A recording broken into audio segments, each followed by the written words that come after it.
নমস্কার কৃষক বন্ধুরা, চলে আসছে একটি নতুন ভিডিওতে। আর আজকের ভিডিওটি একটি গুরুত্বপূর্ণ ভিডিও চলছে বরবটি চাষের ক্ষেত্রে। আর আজকে আমরা যে জমিটার মধ্যে দাঁড়িয়ে আছি এটা বরবটি চাষের জমি। আর আমরা এই বরবটি চাষটা যে করেছি এটা আমার আগের বরবটি গাছটা যে ছিল ওটা লাইন করেছিল, কিন্তু এটা লাইন করে নয়, এটা আমরা পয়েন্টে পয়েন্টে দিয়েছিলাম। যে আমাদের এই মাচার মধ্যে লাউ চারা লাউ গাছ ছিল, লাউ গাছটা বিক্রি করার পর জমিটা পড়ে থাকবে, তার জন্য না শর্ট টাইমের জন্য আমরা ঠিক করেছি যে এটার মধ্যে বরবটি লাগাবো। তাই বরবটি লাগাইছি, বরবটিতে লাগিয়ে বেশি খরচও পড়েনি। মোটামুটি এখানে প্রায় 600 গ্রামের মতো দানা লেগেছে। এই যে এখন এটার মধ্যে ফুল ফুটতে স্টার্ট করে দিয়েছে, কারণ বরবটিতে বেশি খরচা হয় না যদি কোনো মাচা যদি দেওয়া থাকে। আর এই বরবটি খাতে একটি প্রবলেম দেখা যাচ্ছে, কি গাছ এই যেরকম হলুদ হয়ে মোটামুটি আমার এই জমিটার মধ্যে প্রায় 70টা চারার মতো মারা গেছে। এটা রোধ করার কী করে আপনারা রোধ করবেন সেটা আপনাদেরকে বলে দিই। এটা হচ্ছে রোধ করার যে উপায় যেটা আছে সেটা হচ্ছে আপনারা জমিতে ঠিকঠাক যে ছত্রাকনাশক আছে সেটা ইউজ করতে হবে। আর এটা মোটামুটি কন্টিনিউ মোটামুটি 4 দিন 5 দিন অন্তর অন্তর ইউজ করতে হবে প্রথম 15 দিন। কারণ হচ্ছে প্রথম 15 দিন দেওয়ার পর এটা একদম যে জমিতে যে দাগটা আছে সেটা কন্ট্রোল হয়ে যাবে। আর এটা কোথা থেকে হয়, এই যে এখানে দেখুন গাছের মধ্যে দেখুন করে দেখুন দাগ লাগা আছে, যেরকম দাগ এটা হচ্ছে সিট যে এটা লেড লাইট ফাঙ্গাস বললেই চলে, এরকম দাগ লাগে। আর এরকম দাগ লাগার জন্য এই প্রবলেমটা দেখা যায়। আর এটা রোধ করার 3টি উপায় আছে, যেটা যেরকম আমি যেরকম স্প্রে করি 3টা স্টেজে আপনারা ইউজ করতে পারেন। প্রথমে আপনারা রেডোমিল ইউজ করতে পারেন। আর রেডিওমিলে এটা আপনারা যে কোনো বাচ্চা চারার মধ্যে ইউজ করতে পারেন, সেটা নিয়ে কোনো প্রবলেম হবে না। যেরকম শসা বলুন, লাউ বলুন, ঝিঙে বলুন, পটল, মানে যে কোনো ছত্রাকের জন্য বেবি চারার জন্য ওটা ঠিক আছে। আর তারপর সেম ক্যাটাগরিরই আরেকটা আছে ক্লাক্সেল গোল্ড, সেটাও খুব ভালো কাজ করে। আর আমি যেটা ইউজ করি সেটা হচ্ছে আমি আর একটু কম পয়সার মধ্যে স্প্রে করি, কারণ আমার কম আর বেশি এগুলো এখন মোটামুটি নলেজ আর কি হয়েছে। তার জন্য দোকানদারকে যেরকম দিলে পারো বলে রেডোমিল দে, ওটা দে, সেটা দে। রেডোমিলটা ভালো, সেটা আমি খারাপ বলছি না, কারণ রেডোমিলটা আমি ইউজ করি। আপনারা আমার ভিডিও দেখতে পারলে মানে দেখলে বুঝতে পারবে, রেডোমিল, ক্লাক্সিল গোল্ড এগুলো সবই ইউজ করি। কিন্তু বরবটি চাষে আমি স্প্রিন্টের মতো ভালো রেজাল্ট দেখিনি, যেটা বলে লাভ নেই।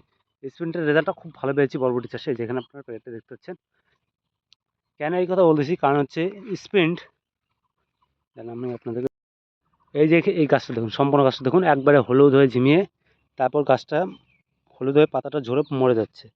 আর এই যে দেখুন গোড়ে দেখুন, এই যে গোড়ে দাগ লেগে গেছে। আর এটা মোটামুটি আপনাদেরকে কী করতে হবে, যে আগাগোড়া সমান স্প্রে করতে হবে। আর আজকে যে আমরা প্যাকেটটা দেখাচ্ছি আমার জমিতে স্প্রে করা হয়ে গেছে অলরেডি, তারপর এই ভিডিওটি করতেছি আমি।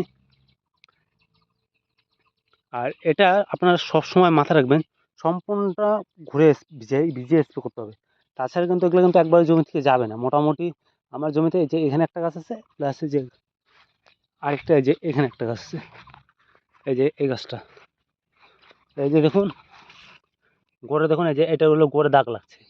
আর এটা এক হচ্ছে নিমাটোরের জন্য হয় এরকম, আর আরেক হচ্ছে ধসার কারণে হয়, যেটাকে আমরা ধসা বা ছত্রাক বলে থাকি।